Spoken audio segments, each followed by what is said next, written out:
Dentro de uma perspectiva bíblica, nós vamos encontrar em Daniel 11, Apocalipse 17, Apocalipse 13, Apocalipse 12, indícios do surgimento dessa potência, né? E eu poderia dizer assim, que os Estados Unidos surgiu como resultado de um brado de liberdade. O primeiro navio com puritanos que saiu da Nova Inglaterra em 19 de novembro de 1620. Inclusive o nome desse navio serviu de inspiração para o nosso estúdio, né? Mayflower. O navio Mayflower partiu da Nova Inglaterra no dia 19 de novembro de 1620 em direção aos Estados Unidos. Ali estavam os pais peregrinos que eram puritanos, outros influenciados pelo anabatismo. E por que houve essa manobra, essa intencionalidade de atravessar o grande Atlântico, saindo do velho mundo, Europa, segundo Apocalipse 1 a 10, né? Saindo a Bíblia chama, né, onde vivia a besta que emerge da água, indo para a besta que emerge da terra, do capítulo 13, 11 em diante. Nós sabemos que desde o estabelecimento, oficialmente falando do papado, mas que teve, podemos dizer assim, a sua origem um pouco antes, ali nos idos de 313, como o Apocalipse 2 descreve, né, a conversão de Constantino, os decretos que ele emitiu, a intenção do cristianismo de se afastar da grande perseguição que sofreu, se unindo ao Estado, trazendo sérias repercussões negativas. No ano 331, Constantino, já cansado de batalhas, decidiu migrar então para Constantinopla, Turquia, né, Istambul, estabelecer ali a sede do Império Romano, deixando assim desguarnecida toda a parte ocidental. E aí nós temos o início de uma trajetória terrível e muito difícil, porque tribos bárbaras começaram a invadir todo o Ocidente, como Daniel 7 diz, né, dividindo-se ali em 10 grandes blocos. E aí podemos dizer que nós temos as primeiras incursões de um poder religioso que intencionava estar unido com o poder civil, a partir de 493, com a derrota de uma dessas 10 tribos. É claro que isso é um breve resumo histórico, né? De uma dessas 10 tribos, os Érulos. E aí, no ano 538, uma terceira tribo, a tribo foi destruída. Os ostrogodos. Os ostrogodos. E antes dos ostrogodos, os vândalos, né?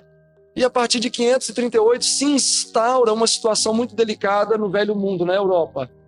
Aquilo que nós conhecemos como o período negro do cristianismo, o período de hegemonia papal, o período da caça às bruxas. Então, quando no Sínodo de Palmares de 508, a França, que tinha como líder a Clovis, dota a Igreja Católica com poderes, né, servindo essa denominação com seus exércitos, acabou por formar aquilo que viria a ser conhecido como homem do pecado. E a partir de 538, os cristãos verdadeiros passaram a sofrer muito. Milhares eram mortos, e a Inquisição Espanhola, talvez poderíamos dizer que foi uma das piores. Mais severas, mas até a América do Sul sofreu com isso, né? Eu mesmo estive no Peru, ano retrasado, se não me falha a memória, eu estive em locais onde cristãos foram executados, e tive o privilégio até de ir em um lugar chamado Lampa, na região de Puno, o sul do Peru. E ali eu cheguei a entrar num porão onde os cristãos ficavam presos. Cheguei a visitar uma sala onde aconteciam os julgamentos e cheguei a entrar num ambiente onde muitos eram lançados vivos e ficavam ali até a sua morte. Tanto que tinha uma pilha gigantesca de ossos apodrecidos, uma coisa muito feia. Então isso foi muito real, essa perseguição foi muito real.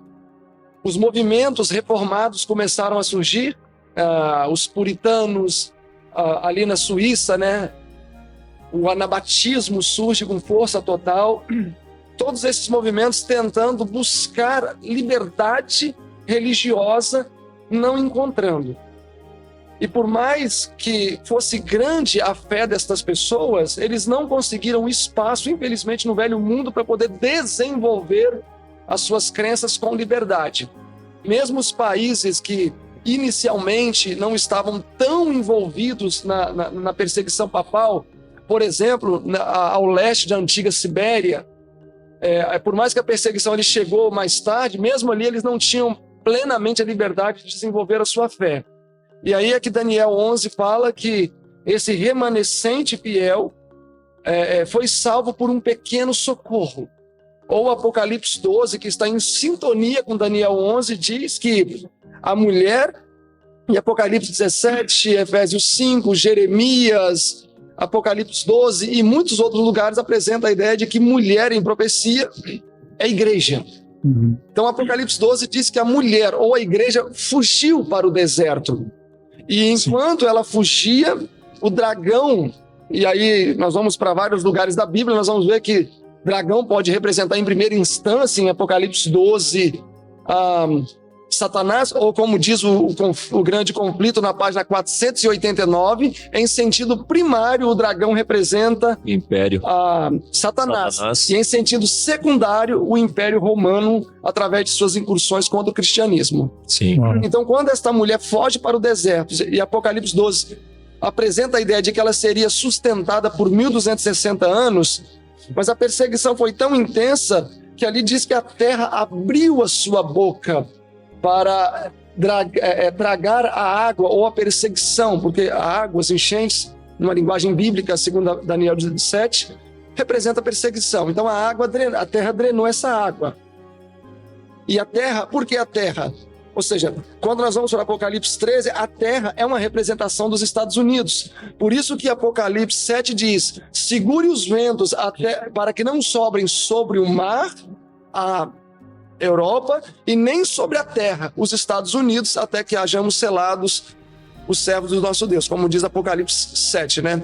Então essa terra que abre a sua boca para salvar a mulher, justamente é um episódio memorável, ocorrido no dia 19 de novembro de 1620, quando os cristãos migram para os Estados Unidos em busca da liberdade. Sim. Novo mundo. E quando chegaram nos Estados Unidos, estabeleceram dois principais elementos que deveriam nortear não só a vida civil ou econômica, mas também a vida religiosa, que se tornou os dois grandes pilares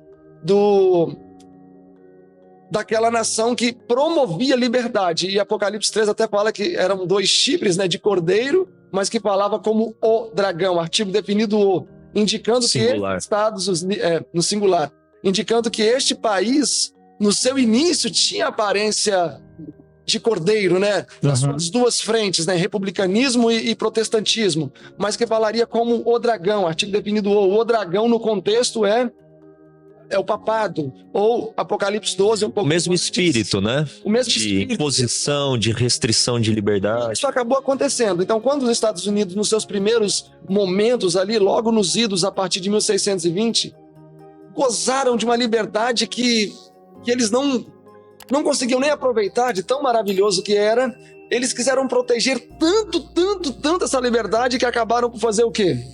Acabaram por replicar, de certa maneira, aquilo que estava acontecendo na Europa, né? Com tanto medo de perder a liberdade, acabaram fazendo com que outros perdessem a liberdade. IAG. Juntos avançaremos.